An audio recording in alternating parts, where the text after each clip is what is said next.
We are back with another great episode, and I'm excited to share with you Damian Lupo. I don't know about you, but how often do you think about your financial future? How often do you think about investing? He's going to be covering all of this and more, and how it relates to your business right after I thank our sponsor.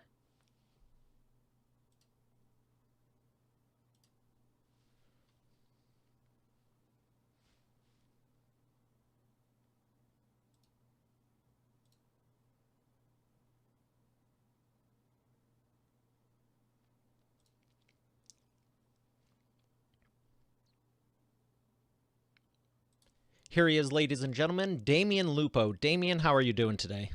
I'm awesome, Mario. It's great to be here. Thanks for having me. Oh, it's my pleasure. I can't wait to hear what you have to share with the expert authority world, because how many people do you feel in your experience really think about their financial future? I think most people are reacting to it emotionally, less thinking about it. It's mostly just the fear and the greed that takes over. It's a part of everybody's life because we sit there uh, in this space of just the unknowing, and it's a survival space. So there's the thinking, but there's a lot more emotion, which takes us away from the thinking, which makes us very primal, and then we turn into animals instead of being rational using our frontal lobe. So I don't think there's really anybody that escapes it. It's very, very rare that somebody is not thinking about it every day. Why do you think there is such a fear in it? Especially, whether it's business, personal, where does it come from? Because finances affects everyone, but why aren't more people confident with it? Well, there's a general feeling that we're going to run out of money. That if we don't have enough, that it's a space where if we don't have it, we're going to be homeless. We're going to starve to death. I mean, there was a shift years ago, and Ken Honda talked about this in his book and in an interview I listened to recently, where when we shifted from rural living into the cities, all of a sudden we had to have money to get food because before we grew food, and once we shifted to a place where we had to have food and money was required, then all of a sudden, if we didn't have money, we die.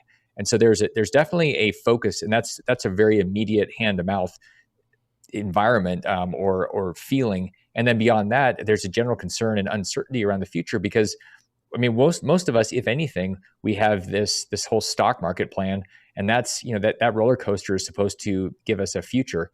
And so I don't think there's a lot of certainty, and that's one of the basic human needs is to have certainty, especially around money, because we need money to survive. So we go back into like a very reptilian space, and we don't really know what to do with it because the system is not really set up to educate us. We just kind of hope and pray and maybe watch a whole bunch of media, and it's very confusing. So people are basically just stuck in this panic fear mode, and then other people take advantage of it. So unfortunately, our system is not set up to empower us. It's set up to prey on us.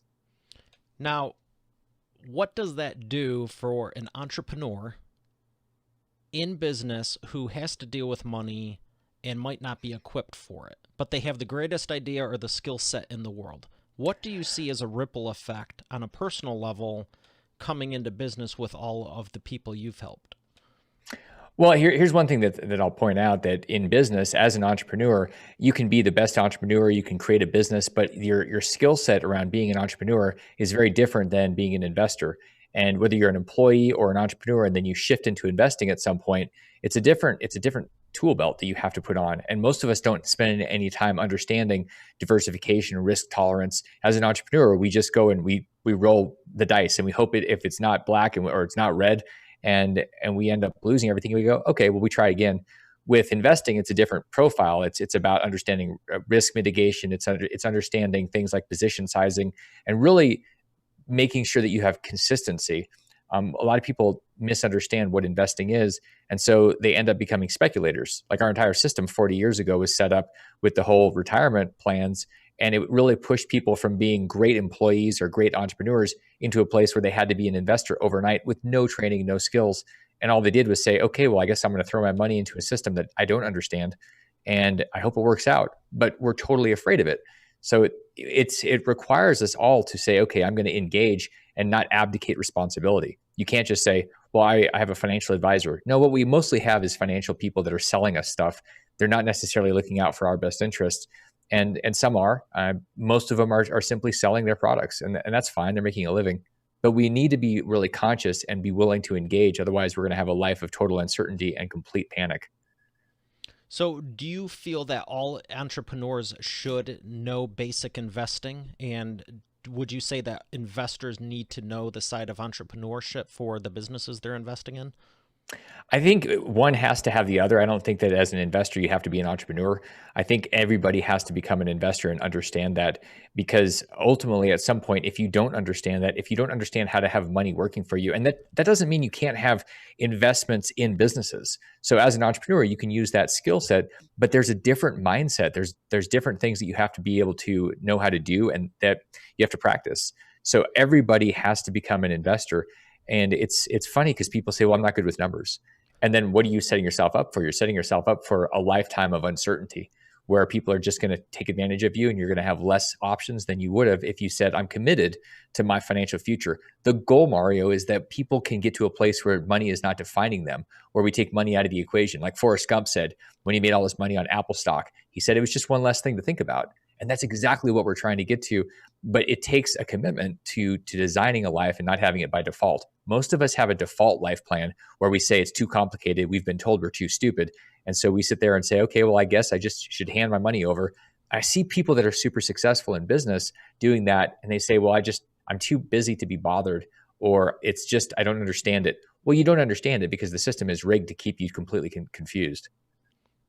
Let's set a reasonable expectation. If someone has no experience in investing right now, or yeah, let's start with that one. If they have no experience right now or a very minimal, that on the scale of someone seasoned, a seasoned expert like yourself, it might as well be nothing. What is a reasonable expectation they can say, I'm going to take the next 90 days, 180, a whole year, 12 months? How long do you need before you would say someone is at least equipped to at least know what they're doing and where they're at? Well, I can tell you that it takes about a month for somebody to figure out where they're at, because you have to get really honest about the numbers and behaviors and look backwards, and then you can figure out, okay, where am I and where am I heading? What's the trajectory? So it's not very hard to figure that one out. What it is it's painful to actually acknowledge it, because it like the numbers don't lie; they tell a story, and so that's fairly simple. What I can tell you is that there's a process about becoming equipped, and people say, well, what should I invest in? And my answer is always the same: you. And a lot of people say, well, that sounds exhausting. Well, it's exhausting spending your golden years worrying that you're going to run out of money because you don't really have any competency. And I get a lot of people that come to me and they're concerned they're going to run out of money. And I say, okay, are you willing to commit 2 to 3 years of going out there, learning, trying things, putting money into different things, and actually getting some scar tissue? And usually people will quit within 6 to 18 months. And it's not enough time. It's not about just learning something. It's not about just going to a seminar and saying, I feel smart. It's about going and learning something and then taking a step to build the muscle. A great analogy is looking at the gym. You can't look at a gym and just focus on the gym without going into the gym and lifting the muscle and sweating and dropping a couple of the plates on your feet. There's a process to it. That's how you get strong. And people have to be willing to do that. And you go to the gym, you don't go once and say, I'm done. You go there day after day, and that's the same thing. The question is, how committed are you? It's not how much money you have. It's not how many years. It's literally how committed are you to your own future, and that's the difference. I mean, I started off with negative 6,000 and turned that inside of 5 years into a financial freedom position that my ego then took over and blew up. But it's really a question of are you committed, and how committed are you? And then we can talk about the process. But most people aren't committed. They're not willing to give up any type of their time. They'd rather go focus on Netflix and Twinkies. And that's just not going to get it. Wow, hard hitting right there, and it's the truth. And let's put some numbers to it, because that, as if that didn't hit hard enough, I want to really drive the point home, because I think it's so important, because everyone listening and watching is an entrepreneur.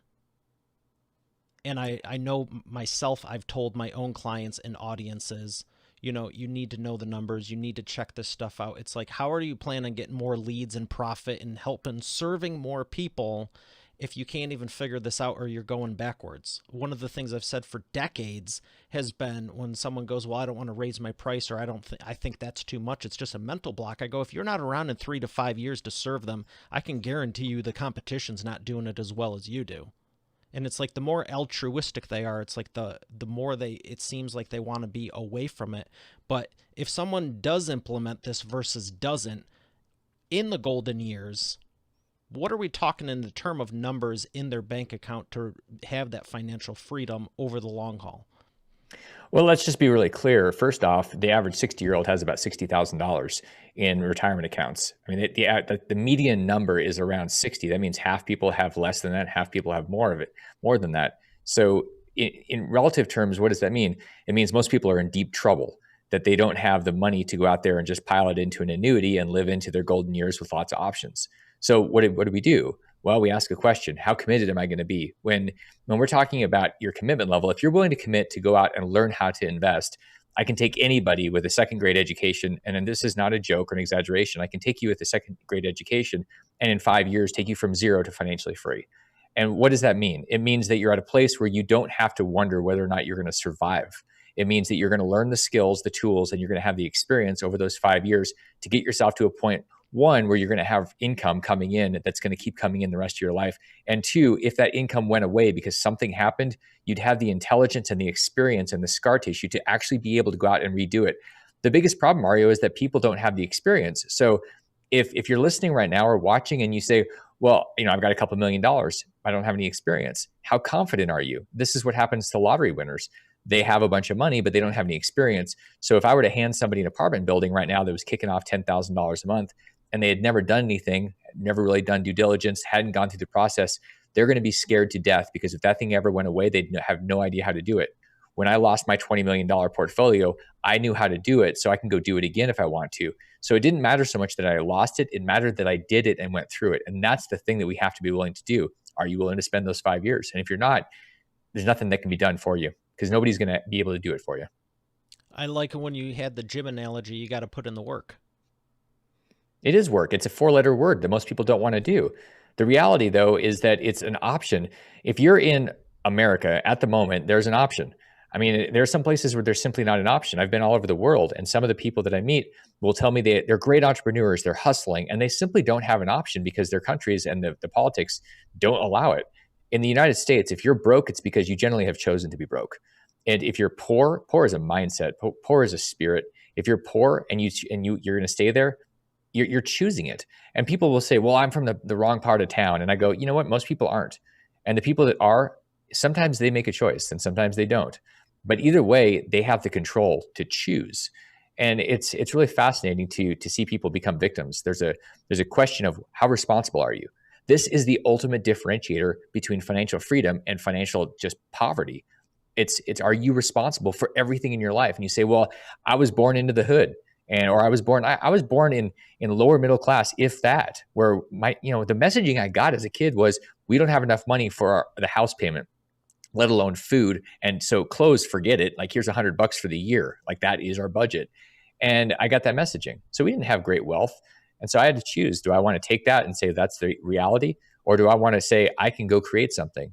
We're humans. We have this power to choose. Great book, by the way, The Greatest Power by J. Martin Coe. And it's the ability for us to make decisions and not say, okay, well, my history is my future. Most people that say, well, I've started here and I've got to be here, you're just choosing to be a victim. You're blaming your environment or your situation. And unfortunately, you're going to be stuck until you take responsibility and say, if it's going to be, it's up to me. Like, that is the mantra you have to have if you're going to change your life. That is a good mindset to have and to live by, because, no matter if you had a lot of money growing up or none, everyone has their own personal circumstances and differences, and you have that choice, like you were saying. I found that if you look at a lot of entrepreneurs and people who have become successful, they had harder times growing up because the more successful they were, or the parents were successful early on, and they're more complacent and comfortable their life was. There was no real, if they built a cool business, great. If they didn't, they're kind of okay.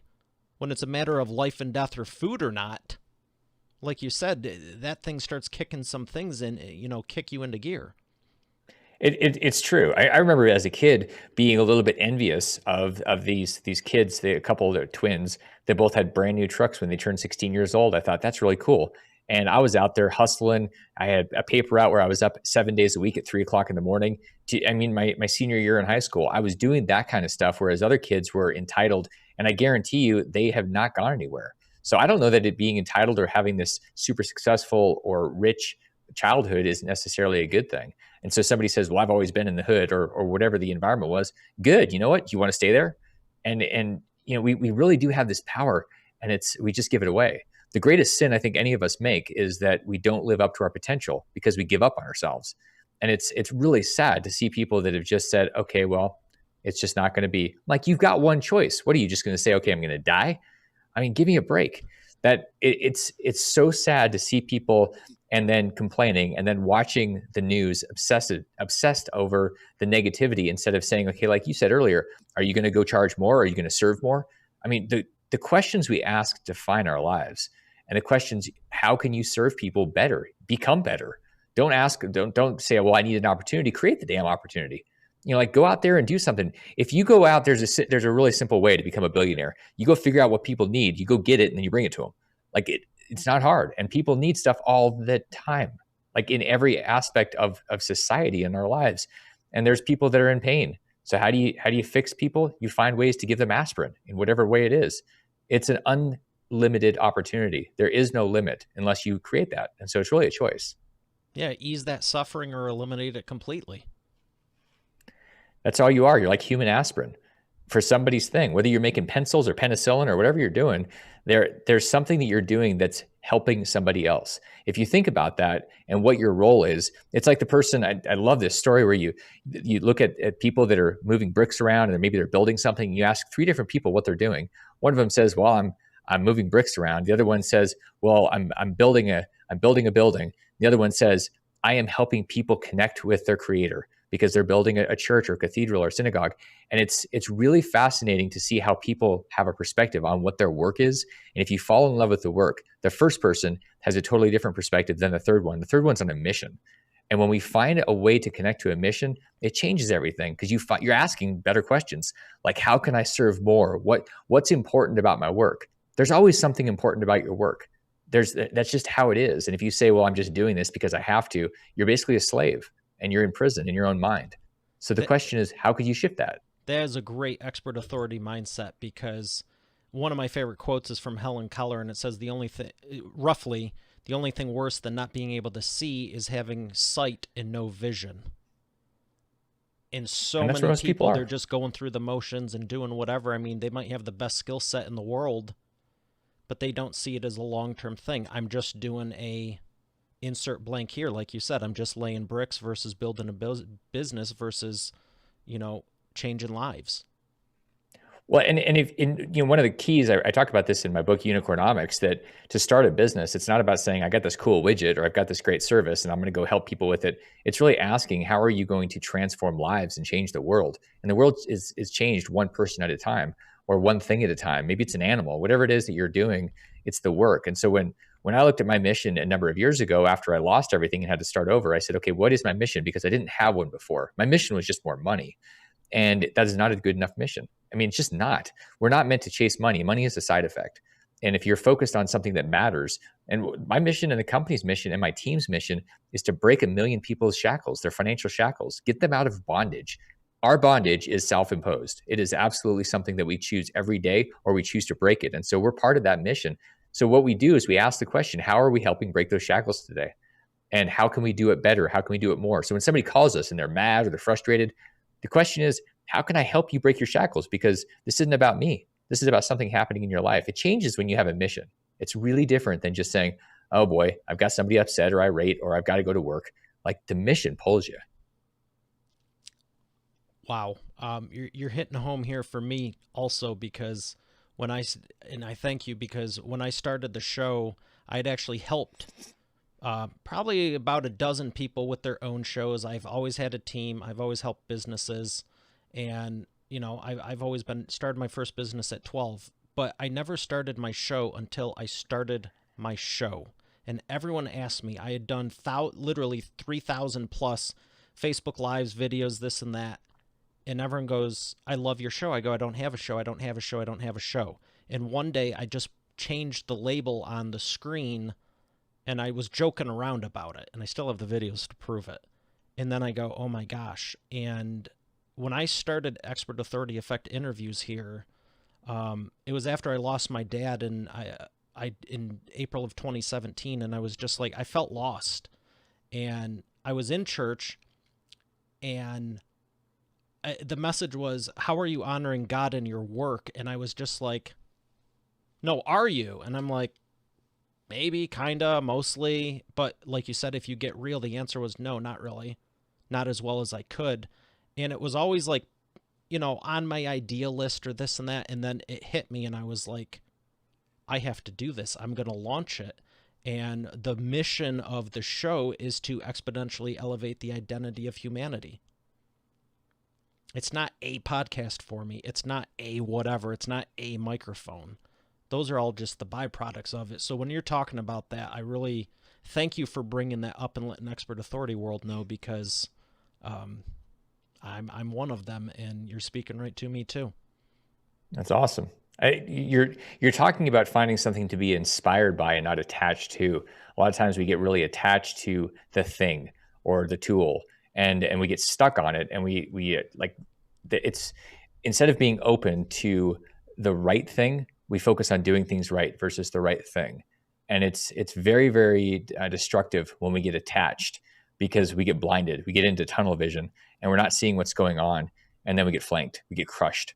So the question is, how aware are you? And usually the reason we're not aware is because we're so tense, we're so much in fear, or we're so obsessed and our ego takes over. And then we don't see anything other than that one thing. And we get a little nutty about that. So if you can start relaxing and release the tension, then all of a sudden you start to feel your environment. You start to connect with things all around you, not just a straight line ahead.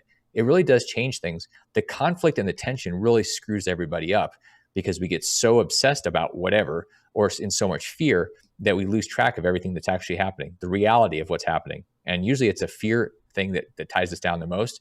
But the greed can do the same thing. For me, the greed made me really, really stupid because I made way too much money way too fast.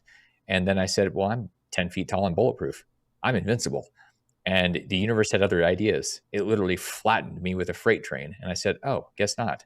And so it really changes the perspective when you're so attached to something. So the question is, how attached are you to something that's beyond a mission or not a mission, your own hedonistic tendencies, or just the way it has to be? I think that's one of the things that screws us up a lot is we think that it has to be a certain way. Well, every tech entrepreneur in the world, in every garage around the world or in a village or wherever, is thinking about ways to disrupt the things that you think are certain going forward. So the question is, how much can you pivot? How open can you be to adjust? And that's what's really going to create wealth. It's going to create survival.